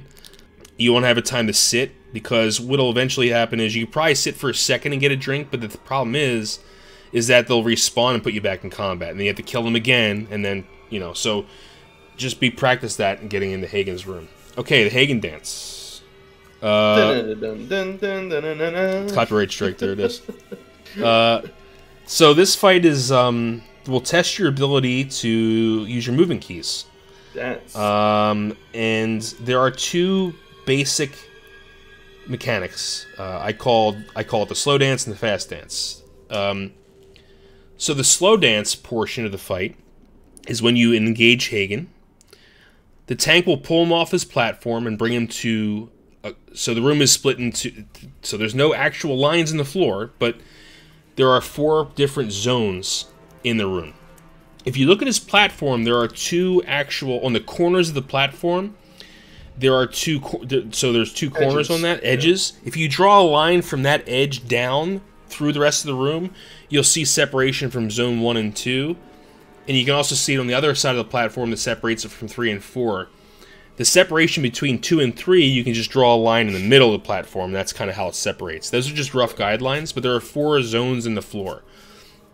And the way it works is there's a pattern that each zone gets flooded with green goo, and the green goo will one-shot pretty much everyone unless you're a tank. And it goes 1, 2, 3, 4, 4, 3, 2, 1 as this, and what the number I'm saying is the safe portion. So 1 will be safe, then 2 will be safe, then 3, then 4, then 3, then 2, then 1, then 2, then... So that's how it goes, right? To correct what you said, it's 1, 2, 3, 4, 3, 2, 1. It's 3, 2, 1, yeah, there's no... 3, 3, yeah, 4 doesn't happen twice, sorry. 1, 2, 3, 4, 3, 2, 1. And that pattern just goes back and forth the entire encounter. The speed at which that happens increases, but the same pattern never changes. So for phase 1, your tank's going to pull them off the platform, your melee are going to follow, and they're going to go to zone 1. All the ranged and healers will go to the platform, and the really important thing here is you need to make sure that you want to make sure that Heigan and where the tank is far enough away from the range and the casters, because he does do this pulse, which pulses your health, not only your health, but your mana. So mana, your healers and casters can get mana burn really fast if you're too close to Heigan. But he does do a disease that needs to be cleansed off of the tank, especially because it reduces the amount of healing to the tank. So you need to make sure that at least 1 or 2 people are getting in range to cleanse that disease. If you do get hit by the mana burn, make sure that everyone's doing it. So maybe what you do is assign potentially a druid or not a druid. I'm sorry, 1 shaman or a priest to get that disease off as quickly as possible. And maybe whose mana isn't paladin or priest as well. Paladin or a priest, right? So you want to make sure that you do that very quickly as soon as that disease goes out. And if you get hit by the pulse, so be it, but don't let everyone get hit by it. Yeah, because unfortunately, healing range is 40 yards, but the spells are usually 30 yards. So it's 30. That's what's going to be the challenge here. Now, while this is happening in phase 1, the tank is moving Heigan in that pattern I was telling you. Every 8-ish to 10 seconds, the pulse will happen, where the slime comes out. So let's say he's in position 1, and 10 seconds go by, and now 2, 3, and 4 get that flash. Boom. Now you move him to zone 2. 1, 3, and 4 get the flash. Tank moves into zone 3. 1, 2, and 4 get it. Tank moves into 4. 1, 2, and 3 get it, and then goes back to 3, and then goes back to 2, and then goes back to 1. That pattern is going to... The tank's going to have to do this the whole... So unfortunately about the melee and the tanks, they got to do this the whole fight. The casters and the range don't have to do it. Only they have to do the fast dance, which is harder. Also, what'll happen randomly is that people will get teleported into the next room, which is a room full of like eye stalks and larvae. You got to try to get back to the room as fast as possible, but remember the dance is still happening, so you got to enter the room at the right time. The eyes can be DPS down pretty quickly, but healers, if you get stuck out there, it can be pretty challenging to get back. Yeah. So try to get through as quick as you can. The eye stalks do die really quick, but they do a lot of damage. Yeah, as they do a mind flay and they slow you too. One other thing is that during the fast dance, so when everyone's on the fast dance, we didn't get to that yet, but yeah, go ahead. Okay, I would just say make sure you have someone marked that knows the dance really well, either for the melee or the fast dance, so that everyone can basically stack on that person. Right. So eventually what will happen is Heigan will teleport back to his platform. At that point, everyone has to go to Zone 1. And it'll start the whole rotation again, but this time it's only 3 seconds you have to move to the next zone. This is where you're going to see the most deaths. And people are going to blame their latency, they're going to blame the server, yeah. They're going to blame their cat. Everything's going to get blamed except for them. So this happens in every raid I've ever done with Heigan. But one good thing here that people can take advantage of is you no longer have to be far back, right? So you can get as very close to the platform. You can't go on the platform, right, but you can get close enough to the platform, because the closer you are to the platform, the less distance you have to cover each time you have to move. So what I would do is, like I said, mark someone who's really good at the dance, get close enough to the platform so that you only have to move a little bit. You wait till it goes, get as close enough to the next phase, the next part of the room, whether it's 1, 2, or 3, or 4 that you have to get to, and then when that next eruption comes, move over and move over again, and you can do it so that you're not covering as much room, when you're closer to the platform. Right. And then after the fast dance, you can still damage Heigan, but only people with auto, like basically hunters are only people that are going to be doing damage. Instant fire blast, earth shocks, whatever you can do to hit him while he's on his platform. Yeah, because in most cases he's going to be pretty low health at this point, so you could kill him here. Yeah. So he doesn't have a lot of armor, so this is going to be a pretty quick fight for a lot of guilds, and I think a lot of guilds, Ayle, I would agree. I think you would agree here. A lot of guilds are going to kill him before this even happens. Would you say? Yeah, if you're able to go in here with full world buffs, he's someone that's pretty susceptible to that for sure. Yeah. Anything like to add, Ayle, on this encounter? I mean, you pretty much got it covered. Yeah, I've been preparing. I've been preparing myself for this to tell the raid. So yeah. Okay, now we're going to move on to Loatheb. Definitely the hardest boss in this wing. I like what we did last night though with the. We'll talk about that. Yeah. So this fight's pretty unique. This fight only allows healers to heal once per minute. And when I say once per minute, I mean one spell per minute. Yeah. I don't, like, if you use a renew on yourself, you just wasted your heal. Or shield, yeah. Or shield. But you can do damage during the healing sounds part. Right, so exactly. You should, as a healer, you should be doing damage to the boss because he does have a lot of health. Yeah. So for your healers, the way I would work about this is take your number of healers and put that into the denominator, 60 divided by the amount of healers you have, and that's how many heals should be going out per minute. So it's not like everyone has to heal at one time. You can rotate the heals. You can say, the way we did it was, in our raid frames, we went left to right, top to bottom. So the healer in group 1, the shaman in group 1 went first. The shaman in group 2 went second. And the person we were targeting was the tank. And he called it out, so he would say, okay, Bino just healed. So now the next person knows, who was Laraka, okay, next time the tank takes enough damage, is now my turn to heal. So then when he gets done healing, calls out, so, okay, Laraka just healed. That way, you can have each person, or you can do it in a, in a weak aura or in say, whatever. This way you know that a heal just went out, and it makes it pretty much, just the amount, depending on how many healers you have, that there's a heal ready for the tank whenever he needs it. So that's going on. So you have your healers doing that, rotating and healing the tank. That's the only person you should be healing, right? Yes. And so that's happening. That's the healer's job during that entire fight, is to make sure they manage the heals that are going out. And to do damage. And yeah, in between that, the other 59 seconds or whatever, 57 seconds that you're not casting a heal, you're going to be DPSing and watching your mana, because you have to make sure you have enough mana to heal. Yeah. Now, Loatheb also has an AoE poison aura. So, anyone around him is going to be taking some slight damage from that. So melee DPS, you're going to have to watch your health. Since the healers will not be healing you, you're going to be making sure that you use Whiproot Tubers, healing potions, bandages, whatever you can do to get yourself back up to full health. It is possible that you could prep beforehand. Now, the most important thing is that you're using a shadow protection pot on this fight for later on in the fight. Yes. But it is possible that you could prepare beforehand to get a nature resistance pot and a shadow resistance pot. But if you can only do one, the most important one, hands down, is to do shadow resistance. Yeah, and I'll get to that in a second, why that's important. Okay, the next big thing, and also casters, you'll be taking some damage too every once in a while, so make sure you're healing yourselves as well. The next big thing are the spores. He'll randomly spawn spores in the room that will grant a 50% crit bonus and a 0% additional threat. So no threat for 2 minutes. Right, Al? Is it 2 minutes? Yeah. Yeah, it's... I can't remember if it's 2 minutes or 90 seconds. Yeah, somewhere in there. Somewhere in that range, right? So it's a very long time you have this buff. Here's the caveat. Only 5 people can get the buff. So... At a time. At a time. Yeah. For each spore. So make sure you guys have a rotation of who's getting these. You know who can't get this? The tank.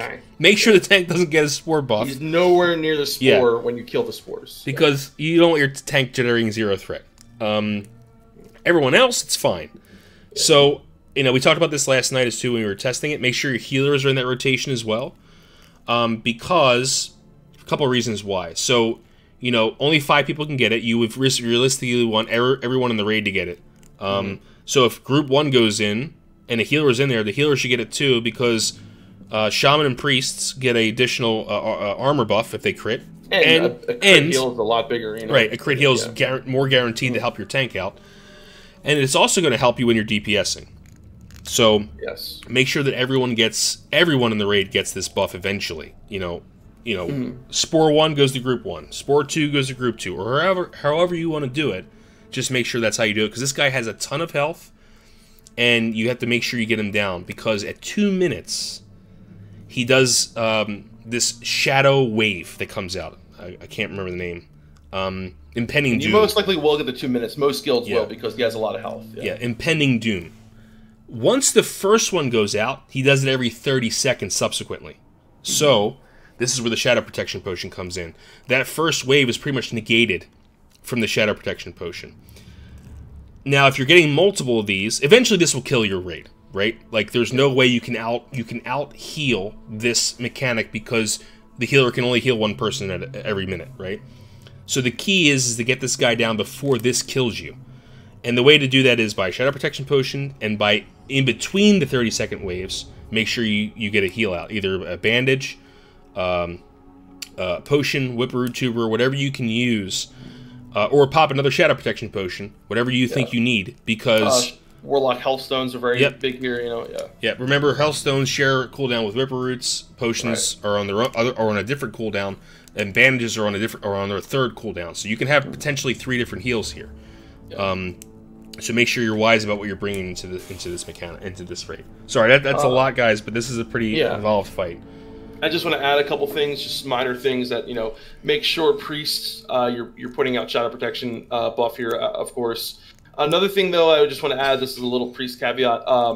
The tier 2 8-piece bonus here is really good, because the renew that you get from that greater heal counts as the same heal.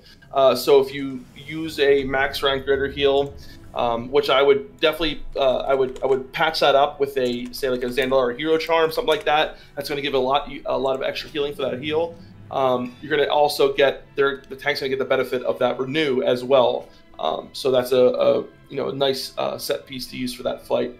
Other than that, though, you know, the healers are going to be doing damage here. So if you can put on a few pieces of damage gear, that could help as well for the fight. It's pretty straightforward, to be honest. You have to survive long enough and do enough damage to kill him before he, you know, the 30-second shadow kills you.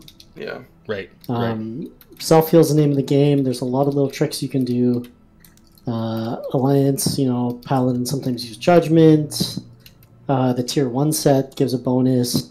There's some items that can heal you as well on cooldown. Diamond Flask, right? Potentially, like a diamond. Yeah. Well, I mean, you can't really use that. You're going to be stuck with that the whole... Yeah.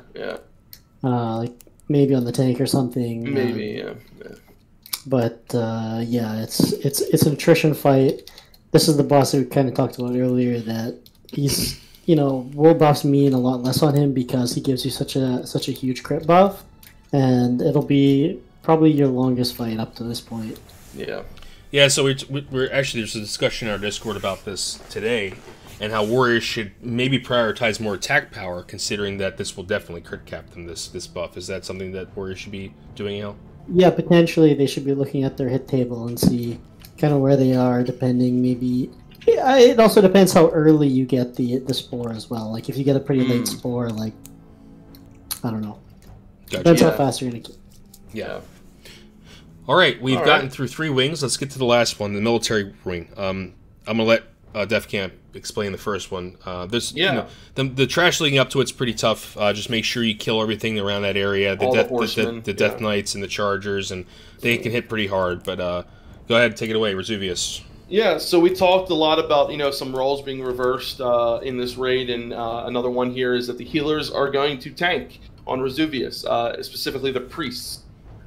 So I wanted to start off by saying what some of the mechanics are that Razuvious does. Razuvious does an ability that's basically a shout that anyone that is in LOS that has mana will be taking damage equal to how much mana they have. So if you're Flask and you've got 10k mana, you're going to die if you get hit by this shout, okay? Also, Razuvious hits extremely hard. He cannot be tanked in the normal way by a tanker, normal warrior tank or anything like that. So what you're going to be doing as a priest, first off, you want to make sure that you have at least 3% hit. 3% hit is what you're going to need because the mobs are 60 elites. You need to have that 3% hit to make sure that the mind control doesn't break early and that the mind control doesn't get resisted. So as a priest, you're going to basically, the room is a circular room, and you're going to see 4 ads, and Razuvious is going to be padding around. So before we talk about the mind control, that each ad, when they are mind controlled, will get a debuff that will not allow them to be mind controlled for another minute. So you have to make sure that you are mind controlling these ads in a proper order to make sure that you have, you know, enough ads and you have them in the right order to make sure that you don't end up having all the ads without, you know, the ability to be mind controlled. So you're going to go into, as a priest, you're going to see there's a little downward slope. You want to make sure that when you mind control the first mob, that you have off tanks ready to pick up those other mobs. So you're going to mind control the first, I do it with the first one on the front left. I mind control this mob, immediately use the shield wall ability before you taunt. If you taunt without the shield wall, he's going to basically eat that instructor, eat that trainer alive. He will destroy him.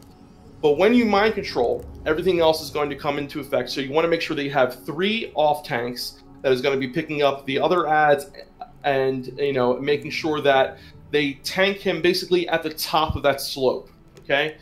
Once I get that ad into position, you have to make sure that you get Razuvious in a position where he is at the bottom of that slope, to where he is basically out of LOS from the entire raid, so that when he does do his shout, people can make sure that they can get out of LOS really quick and not have to worry about getting hit by that shout.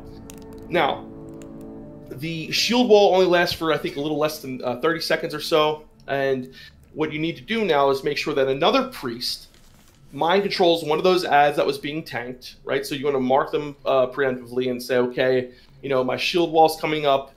You would already have that other trainer in position and say, okay, you know, I'm going to drop my trainer now, go ahead and taunt. So what's the other priest going to do is already have that ad mind controlled in position, just stacked right on top of where the other ad was, pop your shield wall, and then taunt. Then what I will do as the priest, I will drop that mob a little bit further away from myself so he doesn't automatically come right to me, and have an off tank pick him up immediately.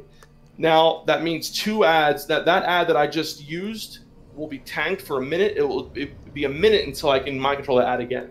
So I then have to go find another ad that was previously marked that has not been mind controlled yet. Mind control him, bring him in position. When the other priest says, okay, my shield wall is about to go up, you pop your shield wall and taunt. And basically, what you're doing is you're just making sure that you have enough trainers. You know, you're going to have your trainers up, and every time that shield wall is up, you're making sure you're tanking with the shield wall.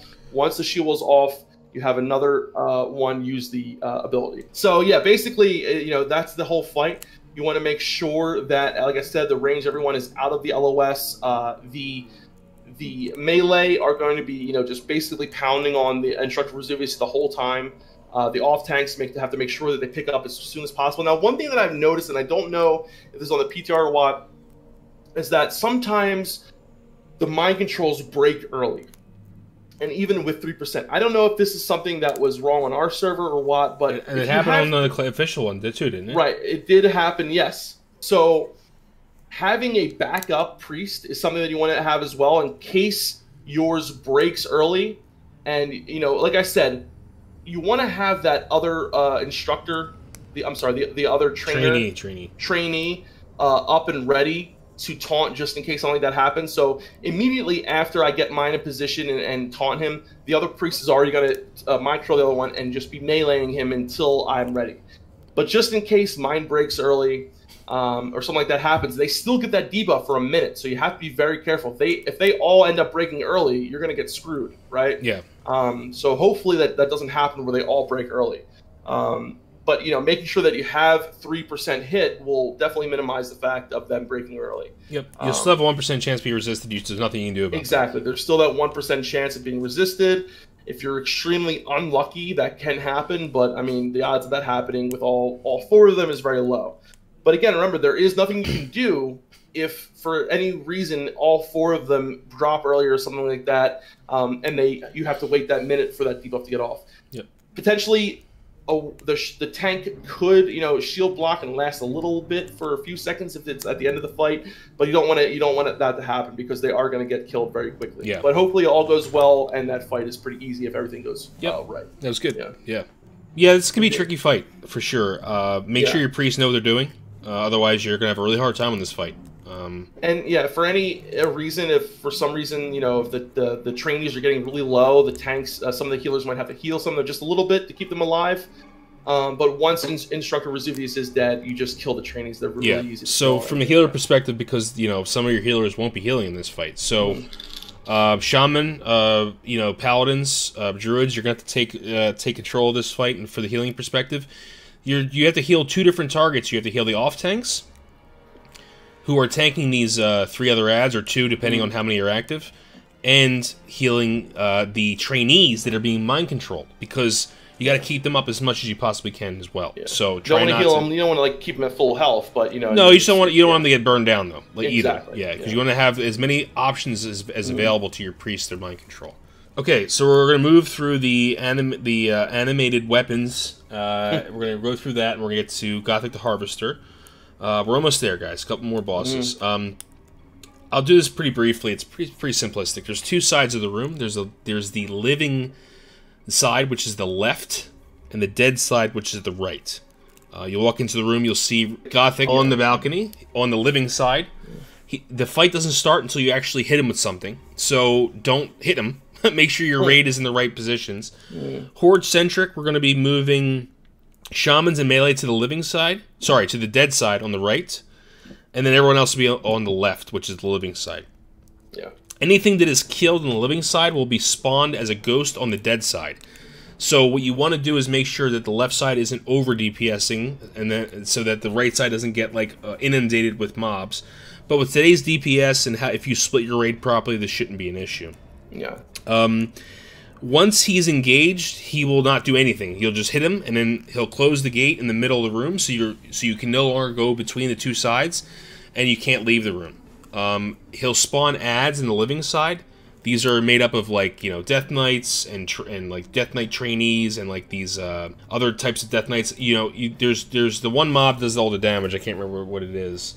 But if you can get some shackles on them, I would shackle them. I'll put in the video while I'm saying this which NPC I'm talking about. So you can shackle these mobs. They don't do as much damage. I think a lot of guilds are just going to burn them down. Just make sure your healers are on top of it.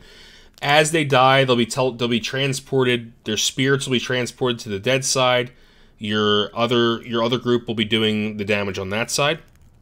And then after a while, Gothik's had enough. After all the ads have been destroyed, he teleports to the living side.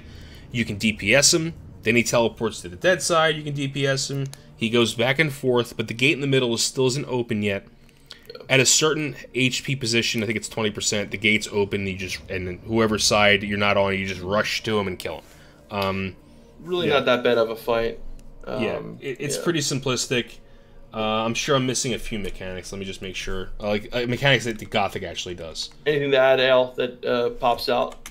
Yeah, this one's really about balance, right? Yeah, Not overwhelming your melee side, and not losing control on the caster side for sure. Right. Yeah, for sure. He does a Shadow Bolt, he does Harvest Soul, he puts a stacking debuff for the entire array, reducing total health and mana by 10%. So that will eventually, probably lead to a wipe if you somehow don't kill him before Harvest Soul stacks 10 times or whatever, but I think you'll be fine. Mm-hmm. Okay. Alright guys, so we're going to move into the Four Horsemen, which is arguably the hardest encounter in Naxxramas. When you walk into the room, there are 4 horsemen that are sitting on a platform. The job of your tanks is to take them... So, one tank will take each horseman to a corner of the room. They will stay in those corners, and they shouldn't move at all. That's a very, very important thing. If a missed taunt happens, it can lead to a wipe because they have to stay in their respective corners. So it's very important to use reels here if you're a tank. You're going to need more than 4 tanks because you're going to have to do tank swapping. It's either a 6 or an 8 tank rotation, depending on how you do it. So make sure you have at least 6 geared tanks. These guys do hit hard, although they can be disarmed. Very, very important to keep that in mind. Now, the main thing these guys do is they do a mark that's associated to them. So Kel'Thuzad, Blummo, Ziliek, and Mograine all have a different mark. Now, the first mark goes out 20 seconds after the fight's been engaged, and then each subsequent mark goes out every 12 seconds. Now, you don't want to get like more than 3 or 4 stacks because it does a stacking debuff, does a shit ton of damage, and everyone in the range of those horsemen get this debuff, not just the tanks. And it's a pretty big range. The only safe spot in the room is going to basically be in the middle where the platform is, if they're tanked properly. So, everyone in the raid is going to have to do some type of rotation. Healers are likely going to have their own rotation, DPS are going to have their own rotation, and then tanks are going to have their own rotation. Remember, if one of these guys dies, if a tank dies that's tanking one of these, they're going to start running around all over the room. You won't have enough tanks to deal with the marks, and you're going to lead to a wipe. If someone stays in too long, they're probably going to die. If you use too many healers, you're probably going to wipe. This is a very, very intricate fight. But the main priority is to make sure that you keep your stacks low by rotating around the room to different targets. And it's very important to have different rotations set so that like a whole clump of people isn't just moving to one side. Mm-hmm. So that's very, very important. Each of these horsemen have their own abilities as well, though. Kel'Thuzad has a Meteor, Blummo has a Void Zone, which you have to just move out of. Ziliek has Holy Wrath, which is like a Chain Lightning. And Mograine has Righteous Fire, so he actually increases his own damage. So you have to make sure, guys, that you're moving it as a unit here. Make sure you're moving to the right part of the room. There are different strategies online. I'm not going to go over each of them here, but just the TLDR is you have to make sure you move around the room and don't get too many stacks. Again, they are disarmable. Very, very important. It's going to reduce a lot of the damage your tanks are going to be taking. Right. Yeah, and just to stress that, like the marks, the damage doubles over time, and it will kill everybody if it doubles too many times. So that's why the tanks move. This fight is like super important for tanks, especially because they need to be moving. Every 4 to 5 marks, they move to the next horseman, so their previous mark doesn't stack too high. Taunt off. This is where taunt resists are a big deal, because if a taunt, there's an 8% chance that the taunt will resist. So if that happens, and then mocking blow resists, potentially 2 more marks could hit the tank in that corner, kill them, possibly a wipe, right? Yeah. This is why that reel from ZG is going to be big, off of the fish boss, and if you can get any kind of spell hit. I know the tier 3 has it, right? But that's not going to help during progression. Yeah. Yeah, sorry, my bad. I think it's actually 16% chance because spell hit is 16. Yeah, and there's 63 mobs, right? Yeah. The other big thing to mention is that the bosses have a shield wall as well. Mm-hmm. Right. And it prevents you from being able to actually like burst them down. So it forces you to rotate because they have. I think it's 50 and 25% health. They do it. pretty sure. Yeah, it's 15-25% health, but the shield wall is like it's like a 50% shield wall or greater. It makes it so they're almost impossible to burst down. Right. That's a huge part. I forgot about that. Oh, and when they die, they stay as ghosts in their position they died in, so you can't go back to that quadrant. That's right. And they continue to put out marks. Yes. Yep. So it's not like you're done worrying about it once they're dead. No, you still have to. Yeah. Yep. Yeah, it's you don't get like a safe corner. It's still hostile. No, there is a safe spot, right? In the middle of the room. In the middle of the room, right? Correct. Yeah. As long as they're tanked in the extreme areas, you'll have a safe zone. Yeah. Yeah, it's a very intricate fight, and I think most people are gonna, until you have it all practiced out and know what you're doing, it's probably gonna take a few times to get down. But this is a fight you want to take your time on, and make sure you're doing everything properly, because it's not really a fight that you can just kind of rush through and cheese or anything like that. There's one other thing I just want to mention: the Four Horsemen. Sure. That is where a lot of guilds finished in Classic. Yeah. A lot of guilds, many guilds couldn't end up beating that fight, and that was a huge roadblock for preventing. Most guilds had cleared everything except for them and the final two. It'd be interesting to see if it's the same this time. I kind of doubt it will be. I think this time around, Sapphiron and KT will be the fights that are tougher. I think it will put up a good challenge, but I don't believe it'll be as big of a roadblock as before. Yeah. Yeah, it's a good point, because I think a lot of people are going to try to get done Sapphiron in like the first week or whatever. And back then, a lot of people were doing a lot of the raids, had a lot more of the frost resistance gear that was available in Naxx. Okay. Especially early, like as we move on to talk about Saf, the sooner you go in there, the less frost resist you have, the harder it's going to be. Yeah. It's going to be tough early on for guilds. Yeah, exactly. That's a good point. So that's all about Saf, and I think Ayle brought up a good point. I think this fight was designed for a guild that's been progressing through Naxx because of the frost resistance.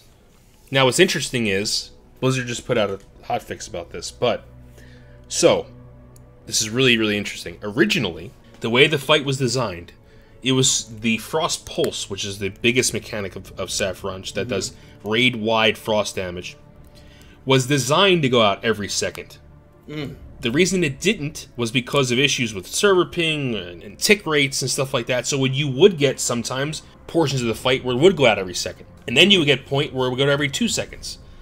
And the interesting thing, the way they talked about this in the blue post was, since it was so unpredictable back then, and since guilds, the few guilds that actually cleared Naxx did so because of the wacky interval that it was supposed to come out every 2 seconds, they designed to just make it 2 seconds now. Now, when we walk into Classic, on the official Classic PTR, though, it's going every 1 second, but when we go into Classic, it'll be every 2 seconds. This isn't actually how it was intended to be. It's supposed to be more damage than what it is. But since that's how they want to be true to the actual experience back then, they're going to make it every 2 seconds, which was a breath of fresh air for a lot of us, because that damage was insane on the PTR. It's still going to be a lot. It's still going to be a lot, but it's going to be cut in half. So that's pretty big. Every second he does like I think it's a he actually, does like 600 damage to each person in the raid. So you're going to walk in there, and it's 600 damage every 2 seconds, okay, to your raid. During the PTR, in the original Classic PTR, the one that Ayle tested and so did we, everyone had 200 FR on. So we got to play around with like an optimal gear set. Now, this is not going to be the reality. You won't have a buff that gives you magically 200 FR. Also, yes, everybody had a 50% bonus to healing. To healing. Yep. Yeah. That's another huge thing, yeah. So that's going to be huge as well, right? So this is going to be a pretty challenging fight. Number one, because you're going to probably have to wear a good amount of frost resistance. I'd say try and get the 50% DR if you can, which is about 200 FR. So 200 FR will give you about 50% DR. So that's going to be the target for most people, I'd say, because that'll cut the damage to 300 damage every 2 seconds instead of 600. And if now you're thinking about how the hell am I going to get 200 FR? Yeah, you're going to be wearing some shitty gear. You're going to be wearing like Radiant gear or Bright Cloth, Frost Saber, whatever you can find, rings, of frost resistance stuff, which is probably going for a lot on your servers right now. So you're going to be pretty gimped. Everyone's going to be pretty gimped. And this boss has 3 million health. So this is going to be a very long fight. he enrages after 5 minutes, and he'll kill everyone. So there's actually 4 main mechanics. There's the AoE pulse. There's a curse that goes out that if she curses a target, she'll life drain that person. That has to be dispelled immediately, or else that 3 million hit points turns into more than 3 million hit points, right? So make sure your druids and mages are really on point with dispelling this disease. This curse, excuse me, and make sure that she doesn't get any health back. The next mechanic is a blizzard that randomly, like, just kind of moves through the room like a storm. So it's not something you can just move out of and just say, okay, I'm done. You have to make sure you keep watching it because it'll keep moving around the room. That's additional frost damage. The final, most important and the coolest mechanic, in my opinion, is she'll fly up in the air. She'll be untargetable by a melee. And she will take a deep breath. But before she does that, she'll freeze 5 random people in your raid in ice blocks. Now, what we're not sure what's going to happen is if those individuals are going to be immune to the frost aura or not. Everyone seems to remember that they were immune to that aura. If it's not the case, you're going to have to somehow make sure these people are at full health before this thing comes out, because the ticks, while they're in ice block, could kill them. Now, what's really important here is that your whole raid needs to get behind at least one of these ice blocks.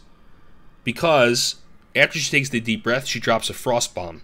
And when that thing hits the ground, it just explodes and will one-shot anyone who's not behind one of these ice blocks.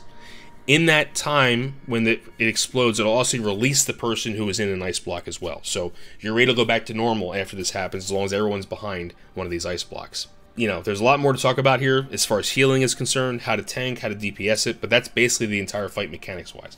What else do you guys want to add? I wanted to add the fact that we're going to see potentially some, guilds and some raids utilizing some different things here. So, one thing I was talking about with Ayle is, having hots are going to be really good here, right? Because there's a constant amount of damage going out. Being able to hot some people up and utilize that is going to be really nice. So I'm talking about using potentially the tier 2 8-piece bonus on priests, which then limits how much frost resistance you can wear. But luckily, some classes actually have some talents that reduces spell damage. For instance, shamans have warding, correct? Which I'll be using for Naxx, yep. And priests have something called spell warding. So what happens is if you put 5 points into it, it reduces all spell damage taken by 10%, which would be good in a lot of fights in Naxx. Now, you have to weigh, okay, what talents am I going to take out here? Am I going to lose some crit? Am I going to lose, potentially pushback, other things, right? So you have to really look and say, what's going to be best for my raid here? What's going to be best for survivability here? I tend to think that getting those 10 points or maybe even 8 point, maybe even the 8% or the 10% of spell warding is definitely going to be worth it for some fights, especially if you're going to be, using less resist gear because you need a lot of healing, right? So you're going to need to have, some resist, but you're going to need to put out a lot of healing, and you're going to be using a lot of mana, right? So you don't want to just say, okay, I'm going to go full resist and then have no mana to heal. So there's a lot of different things you want to take into consideration here, looking at talents, looking at gear, looking at different trinkets, looking at different set bonuses and things like that. Especially early on, right? When you're going to have less frost gear from just drops as well as crafted gear, like those points in right. Frost ward and elemental warding and spell warding are going to be huge. Yeah, absolutely. So even if you end up losing some crit, I think it's absolutely worth it, especially even if you're going to use it for all of Naxx. You're going to be getting hit by a lot of spell damage, and luckily the spell warding, it's for all schools of magic. I believe elemental warding is only Fire, Frost, Nature. 4, right? Fire, Frost, Nature. Okay, so yeah, you don't get the shadow like we do from spell warding. So potentially, that could weigh in very heavily onto what some priests and even some other and of course you have paladins that have their auras and things like that. So, going to be probably looking a little bit outside the box here and trying to get as much resistance as you can, especially in this first few weeks.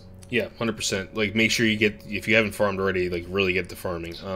Yeah. Another thing, just with strategy, we split the raid in half here. We go odds, left, evens, right. And in each of those sub-clumps, we clump even further to have a melee clump and a caster/healer clump on each side. This is mostly to take advantage of the shaman totems. Alliance maybe have a different thing here, but on each side of the boss, we're going to have a melee clump and a clump that's a little bit farther out. That is a caster/healer. This way, everyone's in range of the frost resistance totem. Now, you know, paladins have an aura on themselves, so it might be a little bit easier. But you're still probably gonna have to be close to your melee if there's melee in your group for your frost resistance aura. So that's how we did it. You know, we stayed on each of those sides of the room for the bomb as well. Some people like to go towards the front of the room. Either way, it should be fine. So after you get her down, you're on to the final boss, which is Kel'Thuzad. This is the one everyone's been waiting to get to. It's a pretty intricate encounter. I wouldn't say it's harder than Four Horsemen, but it's definitely intricate. There's a lot of mechanics, so let's go through them. Now, the one that's probably the most, the longest, I mean, it's not the longest, but it's very long. There's a 5-minute preamble to this whole thing. So, you walk in, and he's not active. You walk into the center of the room, and slowly 3 types of mobs start pouring towards you from every side of the room. You have skeletons, you have wisps, or those banshees, and you have the abominations. Now, the abominations are going to be tanked and killed by your melee and tanks. The skeletons, you want to try to make sure they don't get into the room because they do an AoE damage, so you make sure your casters and your hunters are killing those. And the same thing with the banshees. So just make sure the banshees and the skeletons don't get to the center of the room. And the abominations, make sure they're picked up by a tank because they hit really hard and make sure they die. 5 minutes of this goes by, so make sure you know, try to hold on to your mana, whatever you can during this encounter, because then Kel'Thuzad becomes active. Once KT becomes active, you're going to have your melee form a triangle around him. The tip of the triangle is going to be your main tank. The other two, the two bases of the triangle are going to be composed of the rest of your melee. Your ranged and healers are going to be spread out across the room, 10 yards apart, because of the mana detonation that he does as well. So he will randomly target someone and do a mana detonation. Anyone around that person will take a lot of damage. So make sure you're 10 yards apart, just like Cthulhu. It's very similar to that. A lot of random things are going to happen. The first one that we'll talk about is the directed frostbolt on the tank. So this is interruptible. So it has to be interrupted because it does like 10,000 damage or something crazy like that, right? So make sure you have a kick rotation in each clump. You can assign like left clump and right clump to have a kick rotation. Even the tank can help this if he's got a shield on. You know, anything you can do to kick that, make sure it never hits the tank. In addition to the directed frostbolt, he does an AoE frostbolt every 10-ish seconds or so, 15 maybe. Now this can't be kicked, and everyone's going to get hit by it. So some frost resistance gear here might be useful. Definitely a frost resistance potion before the fight starts will mitigate this damage. He also does something called Shadow Fissure, which causes a random. It's the same thing Blue Mo does. It's a circle on the ground that starts forming below your feet. Just strafe out of it. Try not to get near to another player though, if you can. In case that person has mana detonation. If they do, move to the other side. Make sure you're out of that Shadow Fissure because it'll kill you if you stand in it. The next thing is he'll also target 5 random people. One of them is always the tank though, and mind control them. This is why it's very, very important to have your off tank battling the main tank for threat, because then the off tank is going to take the tank position at the top of the triangle, while the main tank is CC'd by a mage or feared by a warlock. The rest of the people who are also CC'd are going to have to be feared as well, or sheeped, because they'll do damage to the raid. Once KT gets, so this will happen as well throughout the raid. Make sure your tanks know this is going to happen and rotate properly. At 40% health, Kel'Thuzad will summon 5 Crypt Fiends, like they look like Anub'Rekhan, into the raid. This is very important. 3 of them can be shackled. If you shackle a 4th, all of them break. Okay? You can only shackle 3 of these. So make sure, guys, that you shackle 3 of these, not 4. Not 2, because you're just wasting a shackle, right? Make sure you shackle 3, and the other 2 are going to be picked up by your off tanks. Don't do anything to these guys. Just leave them there. Let them stay in the room. Make sure your priests refresh their shackles. DPS Kel'Thuzad down while all his other mechanics are happening, kill him, and then they'll run away. So don't worry about killing these things. And if you did that, guys, you beat the game. Yeah! Whew. Take a breath now. I know I'm missing a few things, Ayle. Any strategy on KT that helped some people out? I mean, it's really just a smorgasbord of abilities you have to withstand. In my mind, he's the hardest boss in Naxx, at least from an original vanilla perspective. We would get to him and we wouldn't be able to kill him on some weeks. He's just that tough. Wow. Starting with Loatheb and moving into Saf and him is when our guild in vanilla originally started a world buff for fights, which is kind of interesting. I think a lot of that kind of came from us being on a server with Leadus Jerks, though, and we kind of caught on to what they were doing and copied them. It might be a big reason why there were so many guilds on our server that actually ended up killing KT. But yeah, it's really just, he just outputs so much damage during the fight, and is such a tax on the healer's mana that he just wins by attrition, to be honest. Between, mana detonation, the abilities that do percent hit points, and just the AoE frost bolts. It's really tough. And the funny thing is that when I was at 70, we actually went back into Naxx to do this fight for the trinket, and we struggled to kill him. We actually wiped on him for hours, just because almost all of his abilities do percent damage, right? It isn't a static damage. And because of that, it's still a pretty tough fight. And his AoE frostbolt damage even is nothing to sneeze at. What is it, up to 3,500 or something? Mm-hmm. Yeah. Mm-hmm. So it's just between that, 10k damage on a CBC tank is still over half their hit points. Mm-hmm. So it's it's a hard fight. And the funny thing is that when they remade the instance in Wrath, a lot of the numbers were fairly similar to what they were in Classic, which shows just how tight they tuned this fight. Wow, that's good. That's a good point.